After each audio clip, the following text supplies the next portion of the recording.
Class हम हमारे AP के चैप्टर को आगे बढ़ाते हैं और समझते हैं इस बात को। एक क्वेश्चन है हम लोगों के पास, if the sum of 3 consecutive terms in AP is 24 and their product is 440 find the numbers, है ना। हमारे पास समझने के लिए एक टर्म आया हुआ है, that is the name of consecutive. Consecutive मतलब क्या, what is the mean of consecutive? Consecutive mean एक के बाद एक, यानी लगातार, है ना। जैसे सपोज कीजिए एग्जाम्पल के लिए 4 के बाद मैं 3 टर्म बोलूँ और कि कंसेक्यूटिव होने वाले हैं, तो हम लोग क्या बोल सकते हैं, 5, 6, 7, डेट इज द टर्म, है ना। तो एपी में कंसेक्यूटिव टर्म्स जो होते हैं वो हमेशा ही डिनोटेड होते हैं a minus D, a and a plus D, है ना। ये इसके सॉल्यूशन को हम लोग स्टार्ट कर रहे हैं, इस चीज़ को समझने की कोशिश करते हैं कि क्या मतलब है a माइनस डी का। आपको एक बात बहुत अच्छे से पता है, हम एक छोटा सा रफ वर्क करने की समझते हैं। मान लीजिए मैंने बोला 2, 4, 6, ये एक AP है ना। ये अगर मेरा A है और इनका डिफरेंस यानी D जो है वो कितना है, A इक्वल्स टू 2 और D इक्वल्स टू कितना है 2, यानी मैं इसको मैं सिंपल सा ऐसा लिख सकता हूँ A plus D, A plus 2D, yes या नो, है ना। फर्स्ट टर्म इज A के बाद जो अगला टर्म आता है वो क्या हो जाता है A प्लस डी, उसके बाद नेक्स्ट टर्म क्या हो जाता है A प्लस 2D। यानी देखिएगा, समझिएगा A प्लस डी ये तो हमारे टर्म्स हो रहे हैं, मगर इससे पहले वाला अगर टर्म पता करना होगा तो हमको क्या करना पड़ेगा, A में से D को माइनस। आई होप कि इतना आपको समझ में आया होगा कि क्या मीन है कंसेक्यूटिव टर्म्स का। बस सिंपल सा हमने क्वेश्चन को रीड किया है, कंसेक्यूटिव टर्म को डिराइव किया है कि what is the mean of consecutive.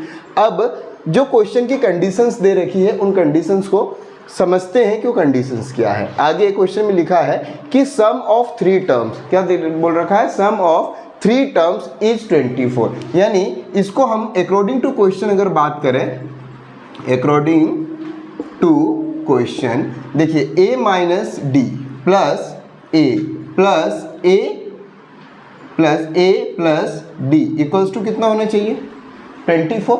इसको सॉल्व करते हैं, ये माइनस का d ये प्लस का d आपस में क्या होगा, कैंसल, 1a 2a और 3a, that is 3a equals to 24, a equals to 24 upon में 3, 3 1 जा 3, 3 8 जा 24, यानी a इक्वल्स टू 8। यानी हमको एक टर्म तो पता चल गया, बीच वाला टर्म हमको क्या हो गया, फाइंड हो गया कि what is the value of a, that is 8, है ना। अब आगे इतना आप सभी लोग नोट डाउन कर लीजिए बेटा। चलिए आगे समझते हैं। अब क्वेश्चन की सेकेंड कंडीशन है, उसको फुलफिल करने की कोशिश करते हैं। सेकेंड कंडीशन क्या बोल रहा है, देयर प्रोडक्ट इज 440, यानी हम लोगों ने जो कंसेक्यूटिव टर्म्स माने थे वो हम लोगों ने माना था a minus D, a and क्या माना था a प्लस डी, है ना। इनका आपस में हमने कोई साइन नहीं लगाया, मतलब क्या है, प्रोडक्ट है एंड प्रोडक्ट इज 440, है ना। अच्छा एक चीज़ को थोड़ा सा अरेंज कर लेते हैं, a को हम लोग सबसे पहले लिख लेते हैं, है ना, और ब्रैकेट एक मिडिल वाला बना लेते हैं, और अंदर है हमारे पास a माइनस डी और दूसरे ब्रैकेट में है a plus D, okay, equals to में 440, ठीक है। a को हम रहने देते हैं ऐसा ही। अच्छा एक बात बताइएगा, एक ब्रैकेट में एक फॉर्मूला होता है, फॉर्मूला क्या होता है कि एक ब्रैकेट में हमारे पास a माइनस बी हो और दूसरे ब्रैकेट में a प्लस बी हो, तो हम इसको लिख सकते हैं a का स्क्वायर माइनस b का स्क्वायर, यस या नो, ओके। चलिए उसी हिसाब से हम इसको लिखेंगे कि ये हो जाएगा हमारा a का स्क्वायर माइनस का d का स्क्वायर इक्वल्स टू में 440। अच्छा what is the value of a, the value of a हमारा भी जस्ट निकला हुआ था, डेट इज 8, डेट इज 8। तो हम वैल्यू को पुट करते हैं, 8 रखा है यहाँ पे भी 8 का स्क्वायर माइनस का d का स्क्वायर इक्वल्स टू में 440। 8 बाहर ही रहेगा, 8 का स्क्वायर डेट इज 64 माइनस का d स्क्वायर इक्वल्स टू में 440, ठीक है। अब एक काम करते हैं, 64 माइनस डी स्क्वायर ऐसे ही रहने देते हैं, 64 माइनस का d स्क्वायर इक्वल्स टू में 440 अपॉन में 8, ओके, 8 से डिवाइड देते हैं, डेट विल बी 55, ओके। आगे की तरफ क्वेश्चंस को हम और आगे बढ़ाते हैं और वैल्यू फाइंड करने की कोशिश करते हैं हम लोग d की।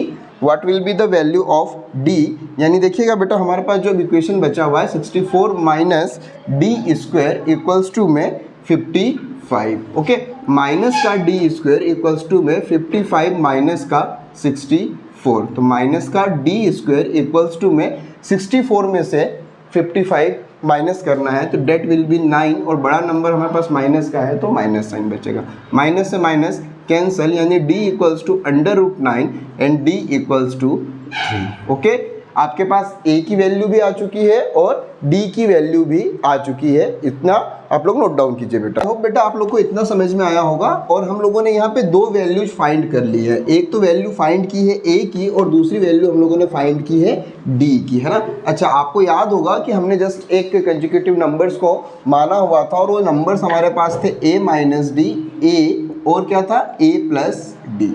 आपके पास a की वैल्यू भी है और d की वैल्यू भी है। What is the value of a?